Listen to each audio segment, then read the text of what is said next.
Сәлем оқырман. Қасқырлар қамаған түн. Толымбек Әбдірайым. Алла өте шапағатты, өте мейірімді, зор рахым иесі. Құран кәрім, Хашр сүресі 22 аят. Ақпан алабөтен аязды.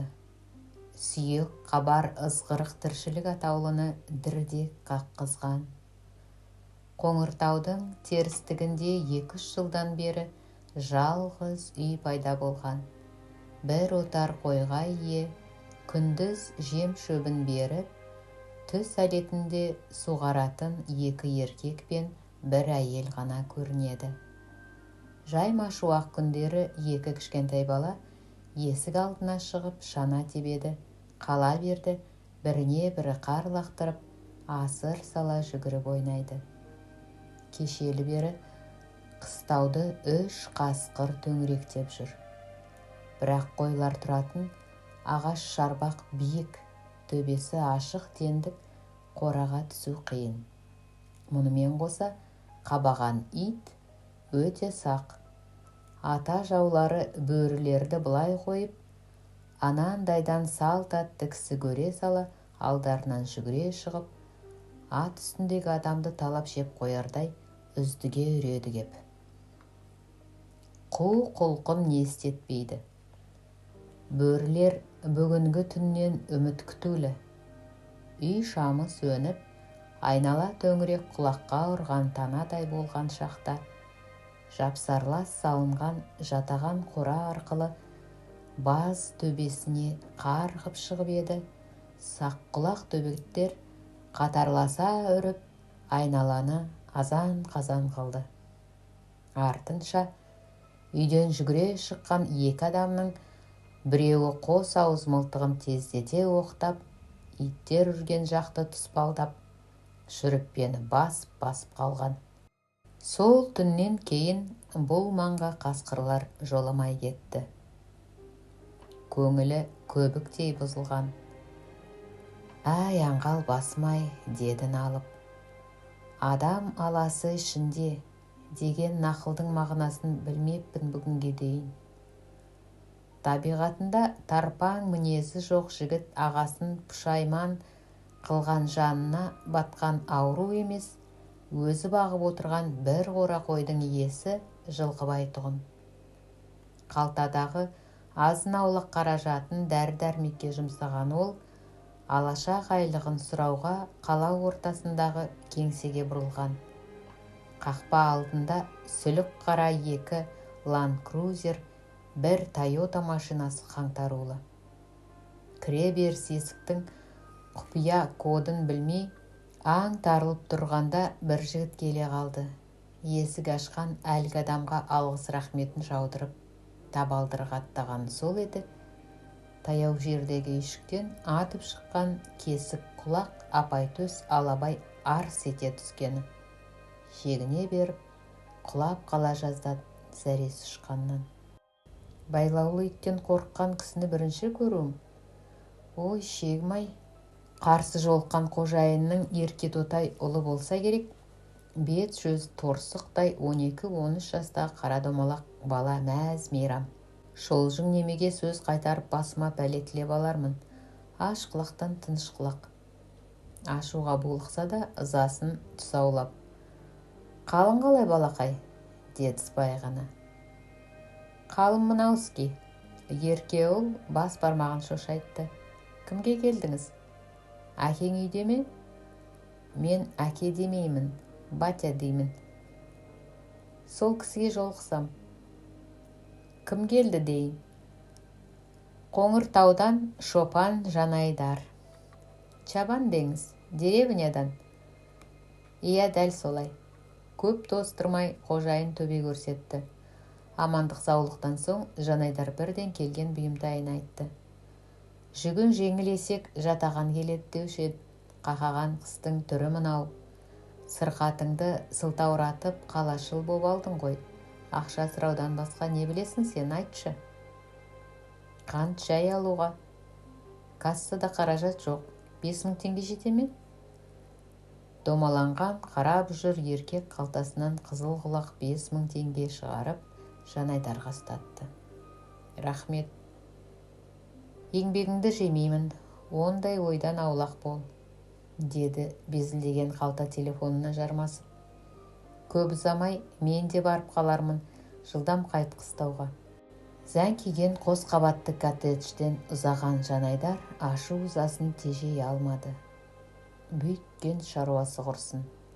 Жә, тіс берген Алла тіске басарын да берер. Даусында кернеген ыза, күйінгендік бар. Жігіт жөтеле алмай булықты. Өкпесі сырылдап, қала шетіндегі автобекетке әрең жетті. Қас қарайып қара дауыл тұрып келеді. Манар тау етегіндегі жалғыз үй мұржасынан сыздықтап түтін шығуда. Қоршау шарбақтағы қойларды базға қамап, жасы 30-дардағы жас әйел әбжіл қимылдап жүр. Мына желдің соңы боранға ұласар, деп ойлады баздың айқарма есігін жапқан әйел. Жатып қалған ай отағасының 3 күнге сұранып кеткен көмекші шопан да кешігіп жатыр. Күрең қасқа атты шанаға жеткен әйел таяу жерде үйілген маяға жетіп, ат басын тіреді. Таптала нығыздалған пішенді бұлайғы кезде сүт пісірім уақытта тиеп болатын. Бүгінгі қимылы сылбыр. Күйеуі ауырғаннан бергі сынық көңілі еңсесін езіп тастағандай, оның үстіне тәбеті тартпай, түскі асты жөнді ішпегені қосылып, шаршап ақ қалғаны. Қаншайым теріледі. Күпәйкесін шешуге оқталып тұрды да, ол ойынан тез қайтты. Суық тиіп ауырып қалса не істемек? Үй мен түздегі бар шаруа мұның мойнында. Жұмыстан өлген ешкім жоқ, неде болса шыдайын. Намысқа тырысып, шөпті шанаға толтыра тиеді. Оны әкеліп, ағаш дендіктегі ұзынша оттықтарға тоғытты. Бірнеше рет қатынап, тыстағы жұмыстарды реттеген соң үйге асыққан. Төргі бөлмеде жер төсекте жатқан жігіттің жан даусы шықты. Аллай, жаным-ай, батпандап кірген ауру мысқылдап шығушы еді. Мына дерттің шипасы жоғау сірә. Күнде таңертең аш қарынға қойдың құйрық майын жылытып ішіп, жатар алдында 2 аяғын ыстық суға салды. Кеудесіне қыша қағазын жапсырды. Ешбіреу ем болмағасын аудандық ауруханаға барған. Мына дәрілерді қадағалап үзбей ішсең, құлан таза жазылып кетесің, дейді дәрігер.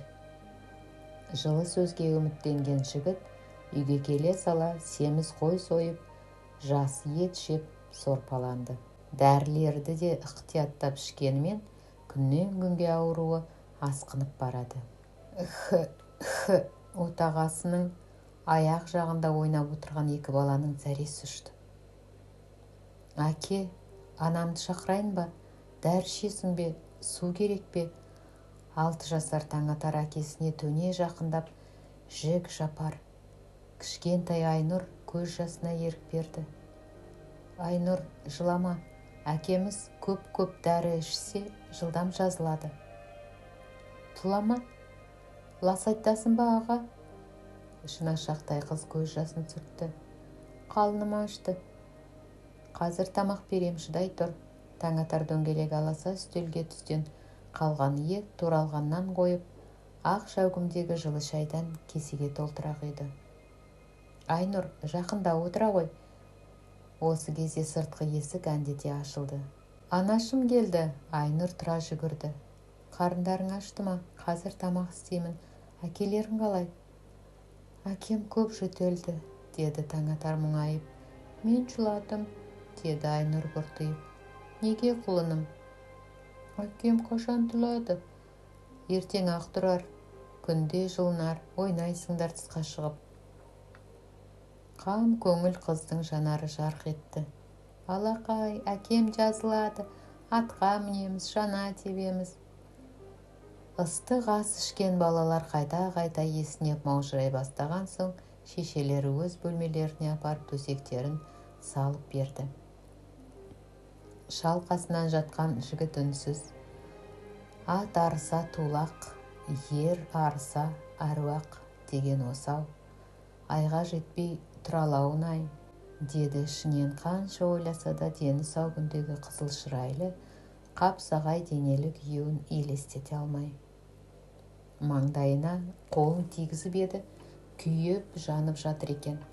Орамалды суық суға шылап, сырқат жанның маңдайына басты. Қара қора қорғаным-ай, тәңірім, өзің жар бол, деді күбірлей сөйлеп. Күйеуінің бірдеңе айтқысы келгенін сезген әйел еңкейіп құлағын тосқан. Ұзақты күнге шаршағанда шығарсың, әлгі көмекші бала да оралмай. Не болды екен? Бүйтіп кешікпейтін, қалта телефон да ұстамайды. Қараң қалған мекен ғой мына жер. Жүйкеңді жұқартпа, дәм тартса жаз шыға қалаға көшеміз. Мамандығым бойынша жұмыс табылар, дипломым бар ғой. Жазға жетейік те, айтқандай әлгі ұл келісімен ауруханаға бірге барайық. Шипасқан дәрінің септігі тиді ме? Кеудесі сырылдап, сыбырға өшті. Айтайын дегенім, ренжіткен жерім болса, кешір, ғафу ет. Олай демеші, жазыласың, тұрасың, үмітсіз сайтан. Әйел жүрегі әлде не сезгендей дір ете түскен. Астапыралла. Кенет отағасының отсыз жанары төбеге тесіле қарап, үнсіз жатты да, басы оңға қарай сылқ ете түсті. Жанайдар, не болды саған жаным-ау? Жанайдар деймін. Кісі өлімін көрмеген келіншектің есі шықты. Не істерін білмей, сасып, салбырап, жүрек тұсына қолын апарып еді, тіршілік белгісі білінбейтін сияқты. Кімге қалдырдың бізді жаным-ау? Жоқ. Апырым-ау, әлгінде ғана сөйлеп жатыр едің ғой. Қалайша? Қас қағым сәт, мүмкін емес тіпті, мүмкін емес. Көз жасы домалап, жүйесі босаған келіншектің бойына тосыннан күш қуат енгендей тас түйін қатайып алған. Еңіреп жыласа, шиеттей балалардың үрейі ұшпай ма? Ана зарына қосылған бейбақтар да көз жасын көлдетпей ме? Бор кемік болма қаншайым, кімге сенесің? Кім бар қол ұшын берер, сыйынарың бір Алла. Буынын бекітіп, бісміллә айтып, мәйітті шалқасынан жатқызды. Ашық көздерін жапты, жан жағын жақсылап, көрпемен қымтады. Барып, балаларын оятты. Әкелерің жаңа ұйықтады, мазасын алмаңдар, деді қорқып тұрса да батыл сөйлеп. Сіз жатпайсыз ба? Мен көрші ауылға барып келейін. Не үшін анашым? Тығыз шаруа шығып тұр, қорқпаңдар, есікті сыртынан бекітіп кетем. Тор төбел атты ертеген қаншайым ақ түбек жаққа бет түзеді. Шұбар төс арлан бірінің соңынан бірі шұбырған төрт ұяласынан көз жазбайды. Топ басында екі көкшал. Олар соныға із салып келеді. Шыңғыс таудан кештете шыққан түз тағылары талай жерді шарлады. Былайғы кезде еріп жүретін қоян, қарсақ, суыр да көзге шалынбайды. Қар қалың болғасын, басқа өңірге ауа көшкен бе, тәйірі. Ақ түтек бас көзге сабалап тұр. Көк пен жер тұтасып кеткендей, алай түлейден жол сорабы әрең көрінеді. Арлан тұра қалды. Адам иісі, боран гуілінен естілер емес. Көк бөрі түйсігі жаңылып көрмеген. Бәсе, анандай жерде қараңдап салт атты көрінді. әйелдің жүрегі зу етті. Тор төбел де құлақтарын қайшылап осқырынды. Тәңірім, бір өзің жар бол, деді Қаншайым тіксіне. Жетпеген осы еді. Салт атты адамды көрген бөрілер аяңға көшті. Кетіңдер деймін, кетіңдер, жақындап көріңдер осыдан. Айғай көрсеткен қыры. Сес, табанда тапқан амалы, алқынған жүрегін басып, сабырлы болуға тырысты. Жатқа білетін Құран аяттарын қайталай берген. Кетіңдер деймін, кетіңдер, жақындап көріңдер осыдан. Аға түсінен шошыды ма, Айнұр оянып кетті. Селк ете басын көтерген Таңатар ештеңе түсінбей дал. Қарындасы көрпеге оранып, көзі бақырайып отыр. Не болды, Айнұр, қорықтың ба? Анам қайда? Көрші ауылға кетті емес пе? Қашан келеді? Білмеймін, көп замай оралар. Неден қорқасың? Мен бармын қасыңда. Әкеміз де төргі бөлмеде жатыр. Тоңдым.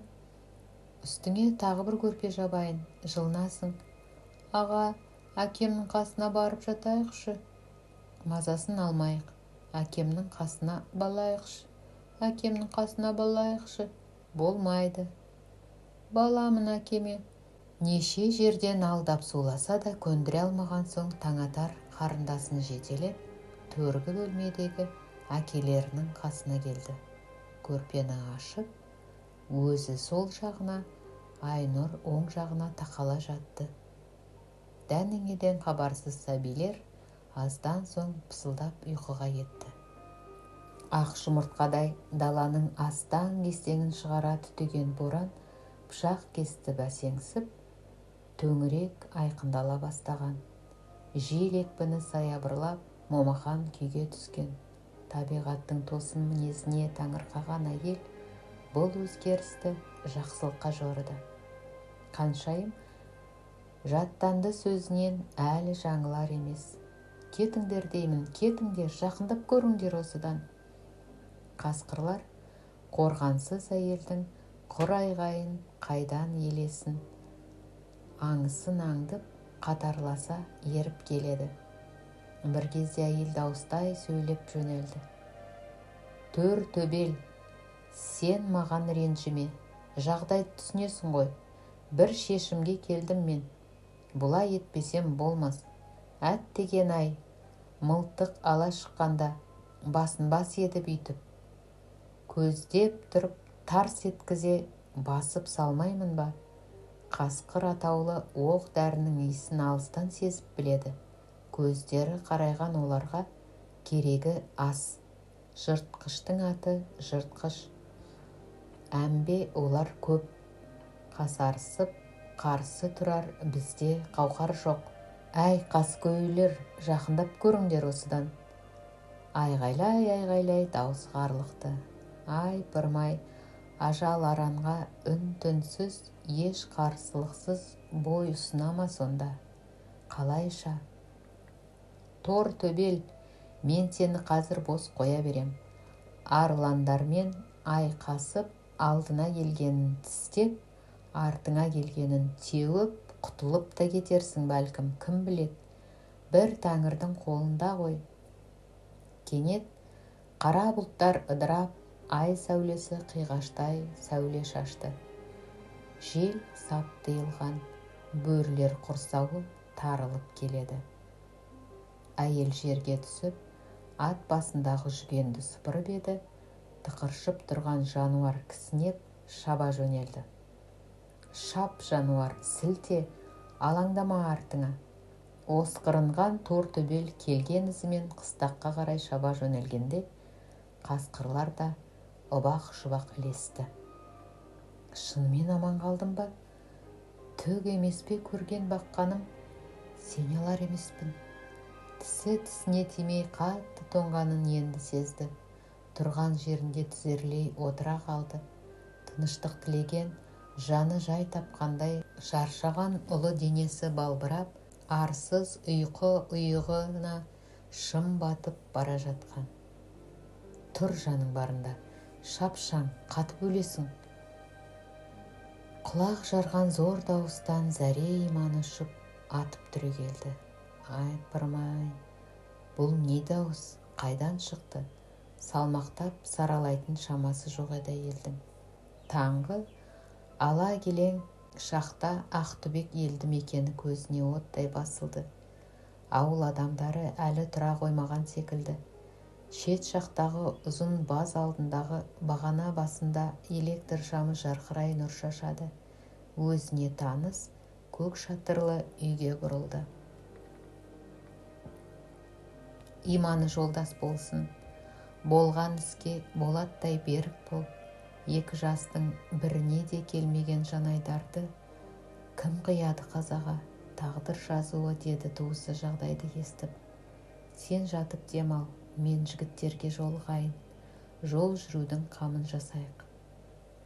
Қалжырап қатты шаршаған Қаншайым нағашы ағасы Мағзом үйінде ыстық шай ішіп, оразасын ашқан соң, киімшең күйде төсекке қисайған.